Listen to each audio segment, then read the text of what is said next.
Hello friends, तो आपका बहुत ही प्यारा सा चैनल मैथ सर्च में आपका स्वागत है।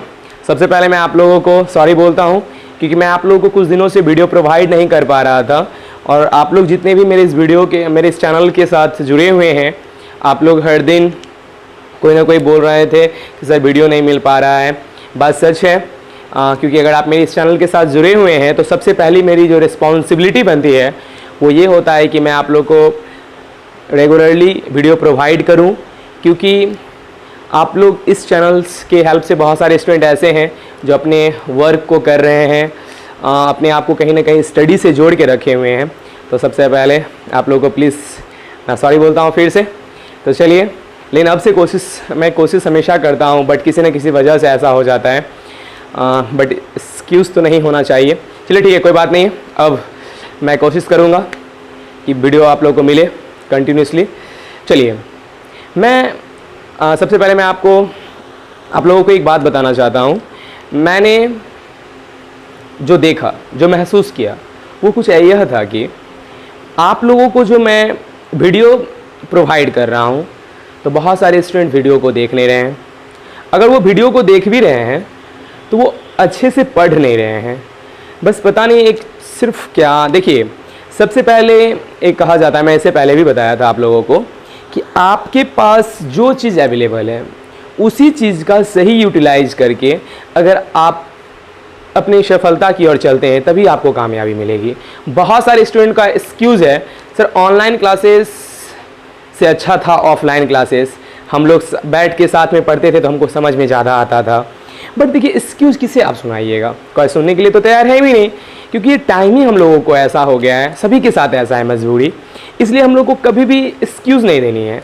जो ही चीज़ है प्रोवाइड, आप सेल्फ स्टडी किसी न किसी चीज़ के ज़रिए, यूट्यूब के ज़रिए, किसी और भी चैनल्स के ज़रिए जहाँ अच्छा कंटेंट मिलते हैं, आप लोग प्लीज़ उसे देख के अपनी पढ़ाई को कंटिन्यूसली रखें। और पढ़ाई अगर कर रहे हैं ना तो अच्छे से कीजिए, क्योंकि मैं कुछ स्टूडेंट से जब बात होती है और मैं जब फ़ोन पे उसे पूछता हूँ या कभी आमने सामने भी कुछ होती है, तो मैं अगर कुछ क्वेश्चन एराइज करता हूँ तो वो क्वेश्चन का जवाब नहीं दे पा रहे हैं। क्यों? क्लास में तो पढ़ के आप लोग जवाब दे देते थे, आखिर क्यों? आप लोग उतना सीरियसली नहीं ले रहे हैं। आप लोग को ऐसा लग रहा है कि वीडियो, अब मुझे तो ये सब चीज़ को फिर से पढ़ाया जाएगा। लेकिन आप लोग प्लीज़ इस वीडियो को पूरा देखा कीजिए। एक बार समझ नहीं आता है फिर से देखिए और वीडियो को लास्ट तक देखें, ठीक है? और वीडियो को प्लीज़ स्किप मत किया कीजिए। तो चलिए, आप लोग कॉपी कलम लेके स्टार्ट हो जाए। जो भी गलती हुई हम लोगों को इससे पहले उसे फिर से रिपीट नहीं करनी है, ठीक है ना? गलती होती है। तो चलिए स्टार्ट करते हैं। देखिए, मैं एनसीईआरटी के एक्सरसाइज और उसी के थ्योरी के बेसिस पे मैं पढ़ा रहा हूँ आप लोगों को। तो चलिए, आप लोगों को 2.1 चल तो रहा था पॉलिनोमियल। आप लोग स्टार्ट करें। दे सबसे पहले हेडलाइंस पॉलिनोमियल, पॉलिनोमियल।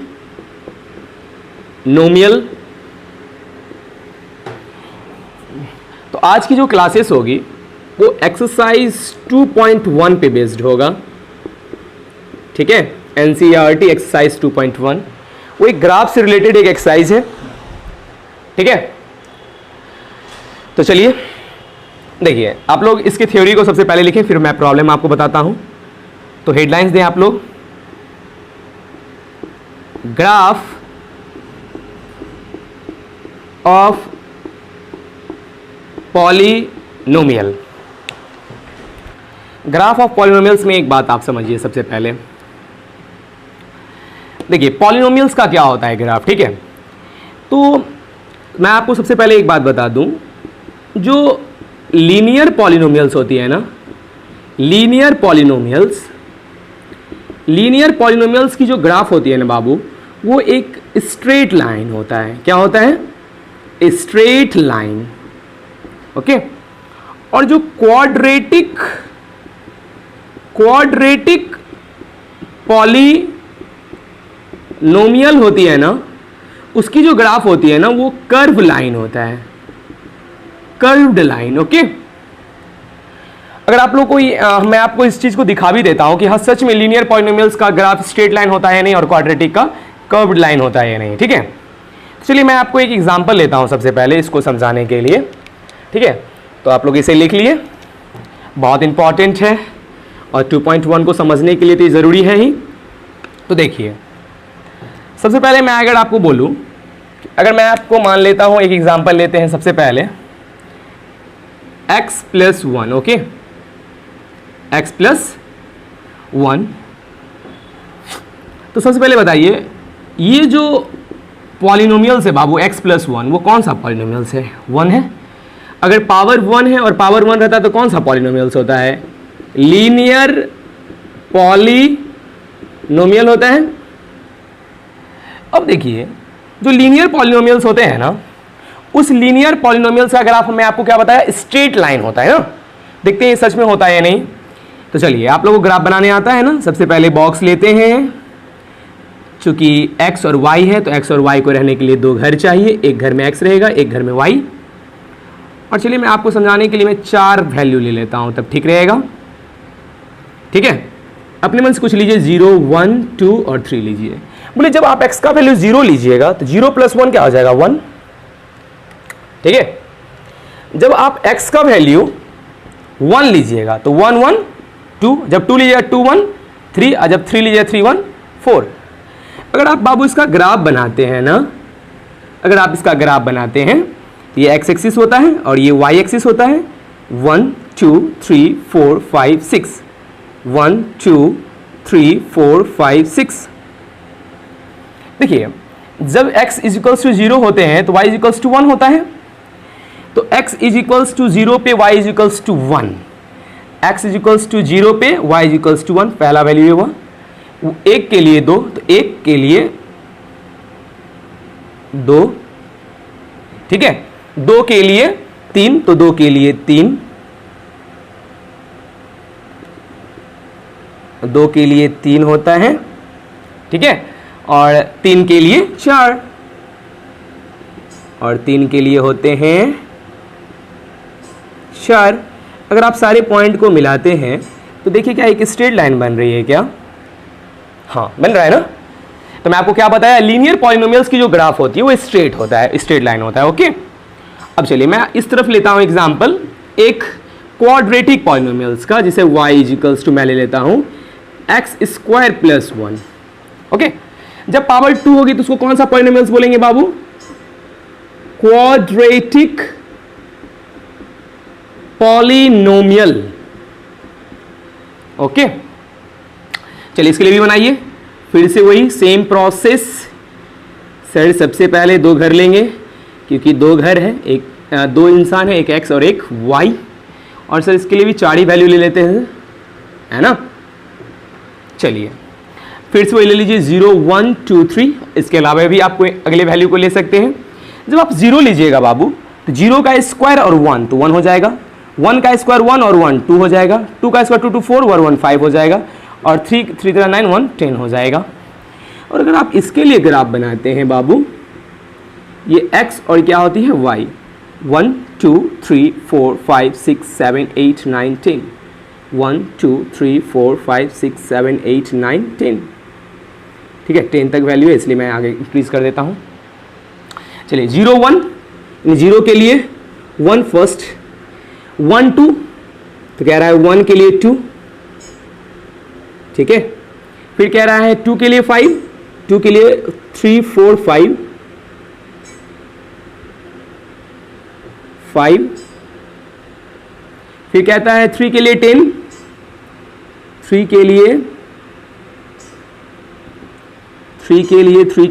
10। ओके, तो बताइए अब अगर आप इसको मिलाते हैं तो बताइए क्या बन रहा है? स्ट्रेट लाइन बन रही है, कर्व लाइन बन रही है। तो यहाँ पे कर्व्ड लाइन बन रही है और यहाँ पे कौन सा लाइन? Straight line. तो आपको समझ में आ गया, लीनियर पॉलिनोमियल्स की जो ग्राफ होती है स्ट्रेट लाइन होता है, और क्वाड्रेटिक पॉलिनोमियल्स की जो ग्राफ होती है वो कर्व्ड लाइन होता है। ओके, आप लोग चलिए लिख लीजिए, इसे अच्छे से नोट कर लीजिएगा। चलिए अगर आप लोग को ये समझ में आ गया तो अब आगे देखते हैं, जिससे कि हमारा 2.1 बन जाए। देखिए, अच्छा मैं अगर आपको मानता हूं एक ऐसा ग्राफ दिखाता हूं, ठीक है, एक ऐसा, तो बताइए यहाँ पे जो ये जो ग्राफ है वो x एक्सिस हमारा ये है ना, और इस एक्सिस को ये ग्राफ कितने टाइम्स काटा है? 1 टाइम्स। ये तो वाई एक्सिस हो गया ना, 1 टाइम सिर्फ एक्स एक्सिस को काटा है। तो बताइए इससे क्या हम लोग सोच सकते हैं? ओ, इस ग्राफ का एक्स का सिर्फ कोई एक वैल्यू होगा, कोई एक, एनी वन। हमको नहीं पता क्या होगा, जैसे 2 पे होगा या 3 पे, कुछ ना कुछ सिर्फ लेकिन एक ही वैल्यू होगी। अगर मैं आप लोग को बोलूं कि बाबू इसका कितना, इसका देखो तो एक्स का कितना वैल्यू होगा? 2, क्योंकि इस ग्राफ जो है, इस ग्राफ से दिखने में आ रहा है कि यहाँ पे ये एक्स एक्सिस को 2 टाइम काट रही है, मतलब लग रहा है सर इसका एक्स का 2 वैल्यू आता होगा, तब तो 2 टाइम्स काट रही है। और बताइए जितने एक्स के जो वैल्यूज होते हैं, जैसे एक्स का 2 वैल्यू, इसे जीरोस बोलते हैं ना बाबू। मतलब हम लोग को एक बात समझ में आ गया, क्या समझ में आया? देखिए तो किसी भी चीज का ग्राफ, चाहे वो स्ट्रेट लाइन हो या कर्व लाइन हो, वो एक्स एक्सिस को जितना टाइम्स काटता है, जिसे यहां 2 टाइम्स काटा तो इसकी जीरोस भी कितनी हुई? 2। यहां पे सिर्फ 1 टाइम्स काटा, मतलब एक्स का सिर्फ एक ही वैल्यू होगा, यानी उसका जीरोस भी कितना होगा? सिर्फ 1। यानी सिर्फ 1 मतलब सिर्फ एक ही वैल्यू होगा।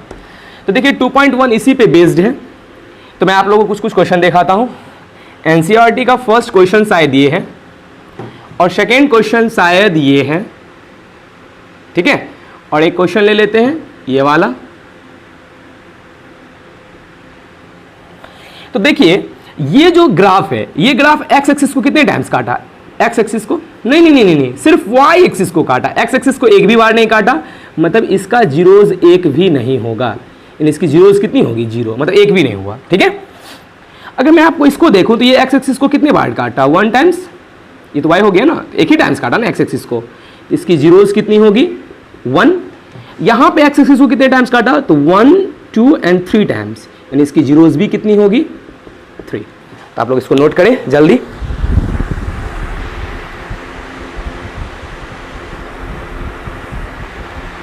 कर लिए?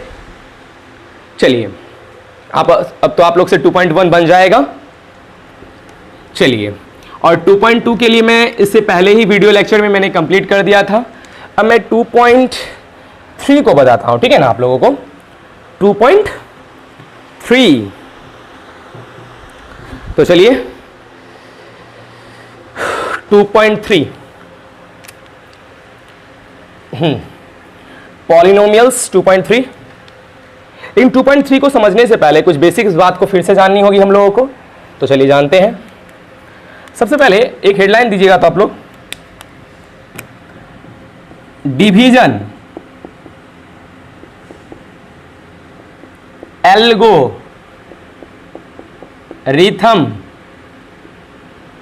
फॉर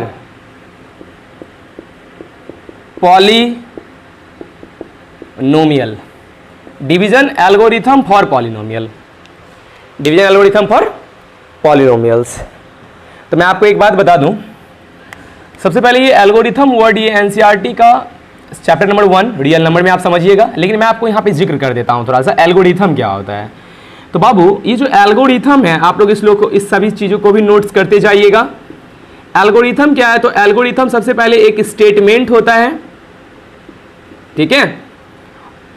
वो स्टेटमेंट यूनिवर्सल ट्रूथ भी होता है, मतलब सच होता है, लेकिन उसकी कोई प्रूफ नहीं होती है, बस होता है। समझ रहे?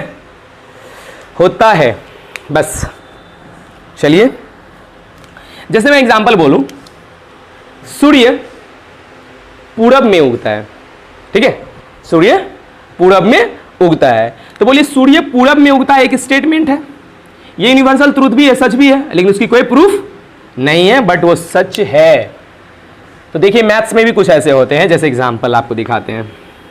मतलब हम समझ गए हो, ये भी कोई एक एल्गोरिथम होगा, मतलब ये भी कोई स्टेटमेंट होगी जो सच होगा, लेकिन इसका कोई प्रूफ नहीं होगा। वो किससे रिलेटेड होगा? तो डिवीजन से रिलेटेड होगा। किसके लिए होगा? तो पॉलिनोमियल के लिए होगा।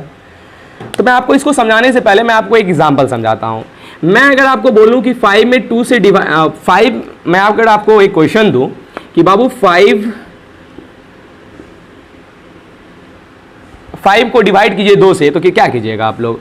और मैं अगर आपको कहूं फिर 4 को डिवाइड कीजिए 2 से, तो क्या कीजिएगा? बोलिएगा सर 2 2 4 और 1। सर इतना इजी। हाँ, फिर मैं अगर आपको बोलूं तो 2 से करने तो 2 2 जा 4, यहां कैंसिल आउट यानी 0 बचा। बाबू अगर मैं आप लोगों को बोलूं ये 5 क्या आप ला सकते हैं, ये 4 ला सकते हैं, तो आप लोग बोलेगा हाँ सर ला सकते हैं। तो कैसे लाइएगा बाबूड़े, तो ये 5 लाने के लिए बोलेगा सर इसको और इसको मल्टीप्लाई कीजिए और सर इसको जोड़ दीजिए, 2 2 जा 4 1 5। अच्छा चलिए देखते हैं इसमें भी ये हो पाता है नहीं। 4 तो 4 कैसे बोले, पहले इसको हो रहा है मल्टीप्लाई करने और इसको ऐड ना, इसको मल्टीप्लाई इसको ऐड, देखते हैं होता है या नहीं। 2 2 जा 4 और प्लस 0, हाँ ये सच हो गया। यानी कि यहां पे हम लोग क्या देख रहे हैं देखिए तो, अच्छा अच्छा अच्छा बाबू ये बीच वाले को क्या कहा जाता है, तो बीच वाले कहा जाता है डिविडेंड, इसको क्या कहा जाता है, इसको डिविजर या डिवाइजर, ओके। इसको बाबू कहा जाता है कोशिएंट और इसको कहा जाता है जो बचता है लास्ट में उसको कहा जाता है रिमाइंडर, ठीक है। यानी कि आप देखिए तो यानी 5 क्या था, डिविडेंड, अच्छा ये 2 क्या था, 2 2 2, ये 5 था डिविडेंड, डिविडेंड, ये 2 क्या था डिविजर यानी डिवाइजर इनटू, ये 2 फिर क्या था तो क्वोशिएंट प्लस नीचे में 1 1 क्या था रिमाइंडर ना। यानी हम लोग एक स्टेटमेंट तो आज के बाद बोल सकते हैं कि सर जब भी 2 नंबर्स को आप भाग दीजिएगा ना तो जो डिविडेंड होता है ना वो always equals to divisor into quotient plus remainder, आप बोलिएगा कि नहीं बोलिएगा। और उसके साथ साथ आप एक चीज और देख रहे होंगे, रिमाइंडर को देखिए एक चीज, तो रिमाइंडर अगर आप देख रहे होंगे, रिमाइंडर में कभी गौर कीजिए, देखिए आपको एक चीज दिख रहा होगा, यहां पे जो रिमाइंडर है ना बाबू, रिमाइंडर या तो कभी 0 आ गया यानी इक्वल टू 0 या 0 से बड़ा, लेकिन 1 0 से बड़ा। लेकिन आप दोनों कंडीशन में एक चीज गौर कीजिएगा, 0 के बराबर या 0 से बड़ा तो आता है लेकिन हमेशा इससे छोटा आता है। देखिए ना 2 है यहाँ, उससे छोटा, फिर 2 है 0, यानी कि इससे छोटा, डिवाइजर से छोटा। बाबू पता है इसी स्टेटमेंट को अगर हम पूरा बोले कि जब आप 2 नंबर को डिवाइड करते हैं, when we divide 2 numbers, any 2 numbers, then dividend is always equals to divisor into quotient plus remainder, where r is always equals to or greater than 0 and always less than divisor। समझ रहे हैं या नहीं समझ रहे हैं। और इसी स्टेटमेंट को कहते हैं डिवीजन एल्गोरिथम। देख रहे हैं, यानी इसका कोई प्रूफ थोड़ी हुआ, ये तो मैं आपको समझाया सिर्फ, ये कोई प्रूफ नहीं है, लेकिन ये स्टेटमेंट बोलिए सही है या नहीं है। तो सबसे पहले क्या आप लोग क्या लिखिएगा, लिखिए आप लोग सभी लिखिएगा कि लिखिए when any 2 numbers divide then dividend is always equals to divisor into quotient plus remainder, where remainder is always equals to 0 or greater than 0 but less than divisor, is called division algorithm। Okay आप समझ गए division algorithm क्या है। अच्छा बाबू फिर बोलेंगे भैया sir polynomials, तो मैं आपको ये नंबर से रिलेटेड समझाया ना, ये कह रहा है यहाँ पे पॉलिनोमियल से रिलेटेड समझाने के लिए। चलिए पॉलिनोमियल से भी रिलेटेड समझाते हैं, कोई दिक्कत नहीं है, ठीक है।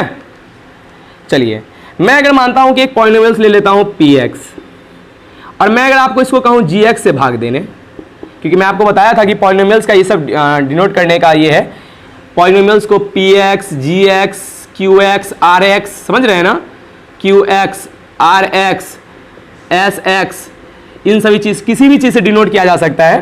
तो ये पॉलिनोमियल्स को मैंने ले लिया, मतलब आप समझ रहे हैं px एक पॉलिनोमियल्स है और फिर एक gx पॉलिनोमियल्स है।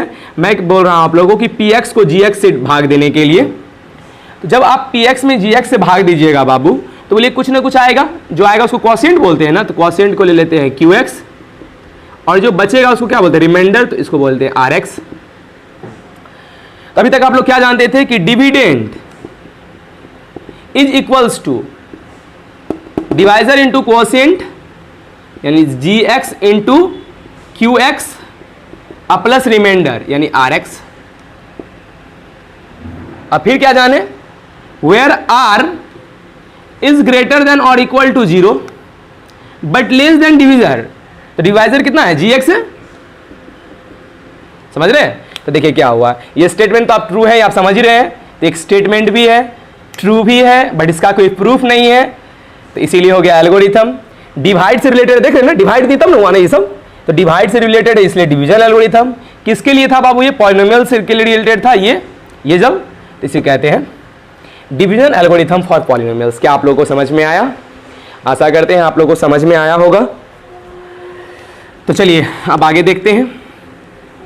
देखिए अगर आप 2.3 को अगर आप स्टार्ट करते हैं एक्सरसाइज 2.3 को, अगर आप एक्सरसाइज 2.3 को स्टार्ट करते हैं ना, एक्सरसाइज 2.3 NCERT, ओके, मैं सबका एक एक प्रॉब्लम बताता हूं और आप लोग कोशिश कीजिए सारे बनाने का, क्योंकि वीडियो के थ्रू सारे प्रॉब्लम्स को बना पाना संभव है भी नहीं, ठीक है ना।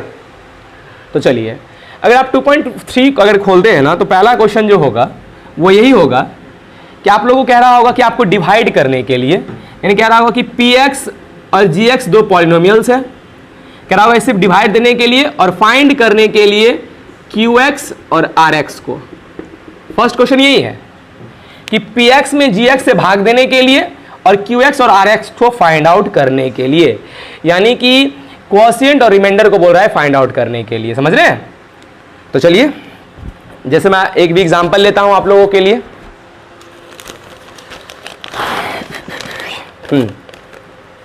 चलिए मैं एक क्वेश्चन लेता हूं और उसको बना के दिखाता हूं आप लोगों को कैसे बनाया जाता है। क्वेश्चन को अच्छे से समझिएगा बाबू लोग। देखिए एक क्वेश्चन जैसे दिया हुआ है एनसीईआरटी में, x² माइनस 2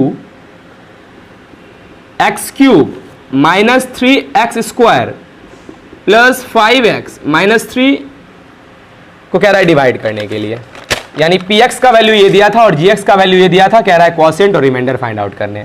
देखिए वे क्या है, सबसे पहले याद रखिएगा, आपको ना हमेशा यही कोशिश करना है कि फर्स्ट टर्म को फर्स्ट के जरिए से लाना है, यानी पहला को पहला के मदद से लाना है, पहला को पहला के मदद से लाना है, पहला को पहले के मदद से लाना है, पहला को पहले के मदद से लाना है ना। तो चलिए आपको लाना है बाबू x3, लेकिन x2 के हेल्प से। तो बोलिए क्या, x लिखेंगे तब तो 2 और 1 कितना हो जाएगा 3। अब देखिए अब जो ये आप लिखे ना, तो आपका यही है मजबूरी कि आपको दूसरे से भी करना होगा क्योंकि उसमें 2 टर्म है। तो पहले लिखेंगे माइनस और 2 इंटू एक्स क्या हो जाएगा 2x। फिर क्या कीजिए, साइन को चेंज कर लिया कीजिए, जैसे यहाँ पे ये प्लस में है ना, तो ये माइनस में हो गया, और ये माइनस में किस में हो गया, प्लस में। बोलिए ये था प्लस और ये था माइनस, कैंसिल आउट। अब देखिए ये x का, देखिए x को x के साथ करेंगे क्योंकि स्क्वायर के साथ रिलेशन नहीं होगा, तो x को x के साथ, आप जानते ही हैं अलजेब्रिक एक्सप्रेशन में कि सेमी टर्म को ऐड या सब्सट्रैक्ट किया जा सकता है, तो इसीलिए मैं स्क्वायर वाले टर्म को पहले लिख दूं क्योंकि ये बड़ा है, माइनस 3x²। अब देखिए plus plus plus 5 to 7x, okay, और जो बचा उसको लिख दीजिए। मैंने आपको क्या बोला था, फर्स्ट को लाइए फर्स्ट के जरिए, तो फर्स्ट टर्म को लाइए फर्स्ट के जरिए, तो हम समझ रहे हैं माइनस है इसमें, तो माइनस लिखना होगा। फिर यहाँ x² तो लेकिन 3 तो नहीं है ना, तो 3 लिखेंगे, तो फिर क्या हो जाएगा माइनस 3 x², फिर माइनस माइनस प्लस 3 2 6, ओके। अब देखिए क्या बोले थे, माइनस होगा तो प्लस कर देना है, प्लस रहेगा तो माइनस कर देना है, ये गया प्लस माइनस। अब देखिए 7x माइनस माइनस प्लस, यानी 6 3 9, और दोनों में जो साइन रहेगा वही बैठेगा। तो क्या देख रहे हैं आप लोग, रिमाइंडर भी मिल गया और क्वोशिएंट भी मिल गया, और यही था फर्स्ट क्वेश्चन। आप लोगों को समझ में आया? आप लोग वीडियो को इस चीज़ को 1-2 बार और से देखिए, गौर से देखिए, समझ में आ जाएगा आप लोगों को। चलिए ऐसा करते हैं, आप लोग के इस प्रॉब्लम को दूर करने के लिए मैं और एक क्वेश्चन को आपको बता देता हूं, ठीक है, शायद तब प्रॉब्लम्स दूर हो जाए। चलिए ये क्वेश्चन लेता हूं, x² plus 1 x³ plus 2x² plus 7x plus 1। चलिए क्या मैं आपको बोला था, एक बार फिर से रिकैप करते हैं। फर्स्ट टर्म को फर्स्ट के हेल्प से, फर्स्ट टर्म को फर्स्ट के हेल्प से सर। चलिए तो बोलिए क्या करेंगे सबसे पहले, तो सबसे पहले देखिए फर्स्ट टर्म को फर्स्ट टर्म के हेल्प से, यानी x3 लाना है x2 के हेल्प से, तो 2 है और 1 लाना है, यानी 3 लाना है, तो 1 तब ना 2 और 1 3 हो जाएगा। चलिए कीजिए x इंटू एक्स स्क्वायर तो एक्स क्यूब। सर आपको मैंने बोला था कि दूसरे टर्म जितने टर्म रहेंगे 2 तो 2 3 तो 3 से मल्टीप्लाई करेगा तो x1 जा x प्लस है तो प्लस देंगे बाबू। चलिए क्या बोले थे, प्लस है तो माइनस कर दीजिए, प्लस है तो माइनस कर दीजिए, ये गया। चलिए x का x के साथ रिलेशन, तो पहले 2x स्क्वायर को एज इट इज लिख देते हैं, फिर प्लस माइनस माइनस यानी 7x में से x गया 6x बड़ा है 7 तो प्लस हो जाएगा अब +1। ओके अब देखिए बाबू x स्क्वायर और यहाँ x स्क्वायर है, क्या बोले थे फिर से फर्स्ट टर्म को फर्स्ट टर्म के जरिए से लाइए, तो 2x स्क्वायर लाना है तो कैसे लाएंगे, x स्क्वायर तो है लेकिन 2 नहीं है, लेकिन पहले प्लस साइन है तो प्लस देंगे, फिर 2x स्क्वायर, फिर प्लस प्लस प्लस 2 1 जा 2, ये माइनस ये प्लस है तो माइनस खत्म, फिर 6x को लिख दीजिए एज इट इज, और अगर प्लस माइनस माइनस होता है, प्लस माइनस माइनस होता है बाबू, तो 2 में से 1 गया 1, चूंकि 2 बड़ा है तो माइनस, यानी यहाँ हो गया ये रिमाइंडर और ये हो गया कोसेंट। मैं आपको एक और नोट पॉइंट बता दूं, आप इस बात को याद रखिएगा तभी आपकी एक प्रॉब्लम्स दूर होगी। जैसे यहाँ देख रहे हैं ना, ये जैसे इसके पावर से यहाँ कम आता है ना, आप लोग रुक जाए कि जैसे यहाँ 2 है ना, यहाँ 2 रहता तभी और एक स्टेप करते, अगर यहाँ 2 रहता तो और एक स्टेप करते क्योंकि 6 तब 6 लिखते हैं 6x स्क्वायर, लेकिन जैसे इसके पावर से कम आ जाएगा, जैसे 2 से यहाँ 1 आ गया ना तो बस रुक जाएंगे, यानी इक्वल पावर तक तो चलेंगे लेकिन इक्वल के बाद क्या हो जाएगा, रुक जाएंगे। सर ऐसा क्यों करेंगे, क्योंकि भैया आपने डिवीजन एल्गोरिथम फॉर पॉलिनोमियल्स में पढ़ा था कि r 0 के बराबर और बड़ा, लेकिन हमेशा हमेशा gx से छोटा, gx से छोटा, तो बोले gx से ये छोटा आ गया कि नहीं, यहाँ पे 2 है और यहाँ पे 1 आ गया तो छोटा आ गया ना, तो रुक जाना है, इस रिलेशन को फुलफिल कर रहा है। समझ रहे हैं आप लोग, तो आप लोगों को एक बहुत ही बड़ी प्रॉब्लम्स जो थी इससे रिलेटेड आपको दूर हुआ होगा। और चलिए अब आगे देखते हैं, है ना, आप वीडियो के साथ बने रहें। देखिए क्वेश्चन नंबर 2 जो है एक्सरसाइज 2.3 का क्वेश्चन नंबर 2, वो क्या कह रहा है पहले सुनिए। क्वेश्चन नंबर 2 बोल रहा है कि 2 पॉलिनोमियल्स दिया हुआ है, ठीक है, जैसे px और कोई एक पॉलिनोमियल्स दिया है gx, कह रहा है क्या ये gx इसका फैक्टर है या नहीं, फैक्टर है या नहीं। तो देखिए आपको कुछ नहीं करनी है, जैसे बोल रहा है ना कि gx px का फैक्टर ये नहीं, तो क्या कीजिएगा, gx से px में भाग दे दीजिएगा, ठीक है, और अगर भाग देने के बाद अगर 0 आ गई यानी रिमाइंडर, अगर रिमाइंडर 0 आ गई तो कहेंगे फैक्टर है, और अगर 0 नहीं आई, मतलब आप लास्ट में 0 अगर नहीं आई तो कहिएगा फैक्टर नहीं है। तो आप समझ में पाए या नहीं पाए, क्योंकि फर्स्ट मैंने आपको भाग देने सिखाई दिया था, अगर आप भाग दे के देखते हैं और अगर 0 आ जाती है तो ऐसा करते हैं क्वेश्चन आपको बना के दिखा देते हैं, तो शायद आप लोग को और क्लियर हो जाए। देखिए क्वेश्चन नंबर 2 का एक क्वेश्चन है एनसीईआरटी का ही, क्या t³ - 3 क्या 2t⁴ plus 3t⁻³ minus 2t² minus 9t minus 2 का फैक्टर है या नहीं। तो भाग देंगे, चलिए बोलिए, यहाँ 2 है तो 2, थोड़ा फास्ट करते हैं इस बार, आप लोग चूंकि समझ चुके हैं।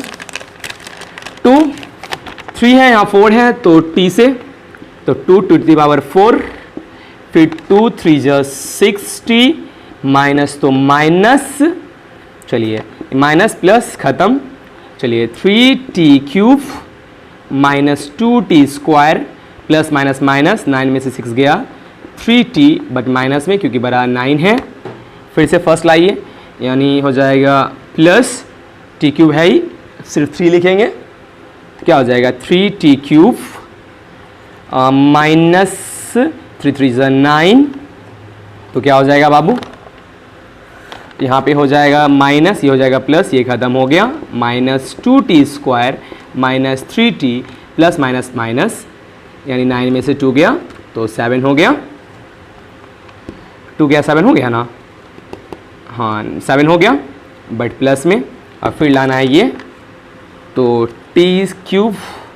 हाँ एक चीज़ देखिए, यहाँ पे आप लोग क्या देख रहे हैं, देखिए ध्यान से, यहाँ पे आप लोग देख रहे होंगे बाबू कि यहाँ पे जो रिमाइंडर है क्या 0 आया, नहीं आया ना 0, तो चूंकि हम लोग बोलेंगे since rx does not equals to 0, so we can say that gx is not factor of px. Okay, समझ में आया आप लोगों को? चलिए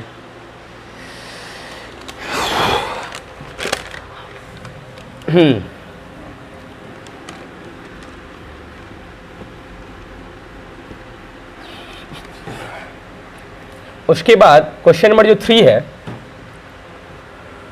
वो क्वेश्चन नंबर 3 कुछ इस टाइप का है।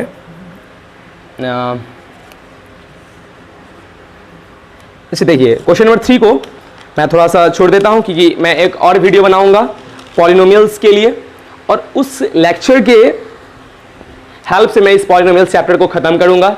तब तक आप लोग कमेंट कर दें कि अगला लेक्चर आप किस पे चाहते हैं, किस चैप्टर्स से रिलेटेड मैं वीडियो बनाऊं। नहीं तो मैं फिर से अपना ही जो मेरी मर्जी होगी मैं बनाऊंगा। मैं आपको बार बार कह रहा हूं कि आपकी जो रिक्वायरमेंट है आप प्लीज़ मुझे मेरे साथ शेयर करें, तभी तो मुझे समझ में आएगी कि मुझे किस टॉपिक्स पे अभी वीडियो बनानी है, वरना मैं अपने ही मन से वीडियो बनाऊंगा।